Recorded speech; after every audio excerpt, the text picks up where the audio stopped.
lagi sama saya Robiatul Adawiyah. Sebulan telah berlalu pandemi COVID-19 menyerang di negara kita yaitu Indonesia. Virus COVID-19 ini tentu bukan hanya sekedar menyerang pada skala ekonomi dan juga kebutuhan pangan bagi kita.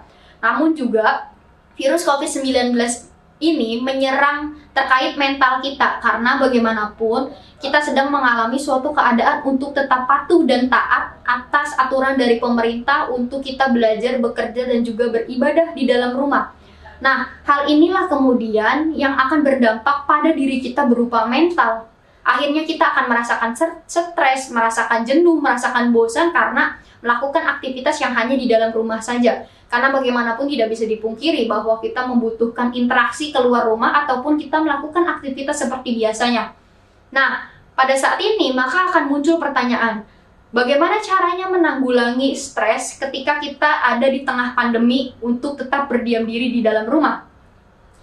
Saya mempunyai persepsi sendiri bahwa kita sering mengalami kondisi secara mendasar seperti ini. Ketika kita mengalami kesulitan, maka akan ada 5 fase yang akan kita lewati.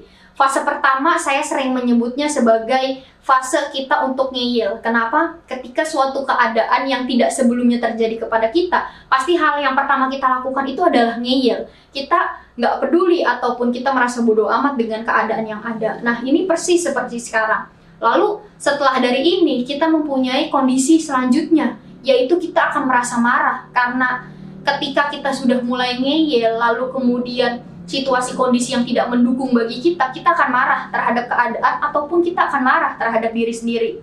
Nah, setelah rangkaian ini kita akan berlanjut selanjutnya, yaitu akan ada proses tawar-menawar bagi kita. Proses tawar-menawar ini harus menghadirkan antara keadaan dan juga diri kita sendiri. Bagaimanapun, kita harus berdamai di dalamnya. Karena kita tidak bisa terus-terusan ngeyel ataupun marah dengan keadaan. Kita harus cari jalan keluarnya, maka kita harus melakukan tawar-menawar. Selanjutnya, setelah ini, maka akan ada proses depresi. Kita marah dengan keadaan, kita berusaha ingin tawar-menawar, sampai akhirnya jalan keluar itu menyebabkan kita untuk depresi. Nah, hal inilah yang barangkali saat ini sedang kita alami. Dan terakhir, apa yang mestinya menjadi langkah selanjutnya, yaitu adalah proses untuk ikhlas. Ketika ngeyel, marah, proses tawar-menawar, lalu kemudian depresi sudah menjadi satu, maka terakhir tidak ada pilihan lain, yaitu adalah berupa ikhlas. Karena bagaimanapun kita tidak boleh ada di satu tempat begitu lama. Kita tidak boleh ada di dalam satu warna yang begitu lama. Kita tidak boleh berlama-lama ngeyel, berlama-lama marah, berlama-lama tawar-menawar, apalagi berlama-lama depresi. Maka jalan satu-satunya adalah melakukan suatu hal berupa keikhlasan. Karena yang dibilang pun, saya mengutip dari Ibnu Sina, kesabaran itu adalah obat dari segalanya. Ketika kita sudah merasa ikhlas dan menyadari apa suatu keadaan yang ada, begitupun dengan diri kita sendiri, mari kita melakukan perdamaian terhadap keadaan dan juga terhadap diri kita sendiri, sambil kita memperbaiki sikap, perkataan, ataupun tindakan yang selama ini pernah kita lakukan.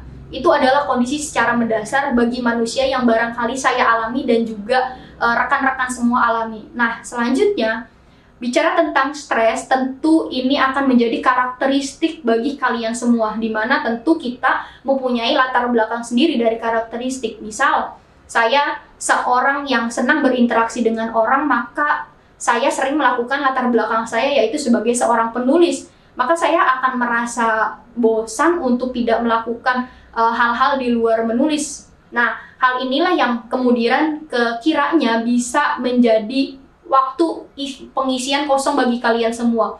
Dengan menulis misalnya, ataupun latar belakang kalian yang lain yang kalian sudah mempunyai kemampuannya. Karena suatu kesulitan yang biasa kita hadapi, barangkali pada saat ini kita sudah terbiasa juga untuk menghadapi kesulitan-kesulitan selanjutnya. Dengan satu syarat, kita tidak boleh berlama-lama di suatu tempat, kita tidak boleh berlama-lama dalam satu warna, harus berpindah-pindah. Nah, tentu dari karakteristik dan juga latar belakang kita yang harus ditopang dengan kemampuan, jangan lupa juga untuk mencegah stres ini, tentu hiburan-hiburan yang perlu kita lakukan. Barangkali sebelum adanya pandemi ini, kita selama hidup selalu sibuk berada di luar rumah, melakukan segala impian-impian kita untuk mengajarnya ataupun aktivitas-aktivitas yang bersifat duniawi, sampai akhirnya kita lupa bahwa kita punya bakat tersendiri untuk mengaplikasikan hiburan-hiburan bagi diri kita yang itu kiranya bisa sebagai ruang refleksi bagi kita. Nah, bersyukurlah pada saat ini kiranya ruang hiburan akan sangat tersedia bagi kita, namun juga hiburan itu bagaimana bisa dimaksimalkan untuk tetap bisa bermanfaat. Lalu terakhir, dari kita bisa melakukan refleksi dari hiburan kita dan juga latar belakang kemampuan kita untuk mengisi, jangan lupa lakukanlah spirit untuk melakukan spiritual berupa ibadah. Karena bagaimanapun boleh dikatakan bahwa Tuhan itu adalah sebaik-baiknya obat, baik sakit yang paling lumpuh atau jatuh yang paling rapuh. Mari kita melakukan secara bersama-sama, baik dari segi produktivitas, baik dari segi sosial untuk kita berinteraksi terhadap orang, dan jangan lupa bahwa setinggi-tingginya ilmu ada sujud yang paling rendah. Maka ibadah pun jangan juga dilupakan dan mari tetap bersyukur. Terakhir yang ingin saya katakan, bahwa hidup di dalam keabadian, bagaimana caranya kita bisa melakukan hidup kita dengan penuh kenangan. Maka pada saat ini buatlah hidup kalian dengan kenangan yang sebaik-baiknya agar suatu saat hidup kalian bisa abadi. Terima kasih.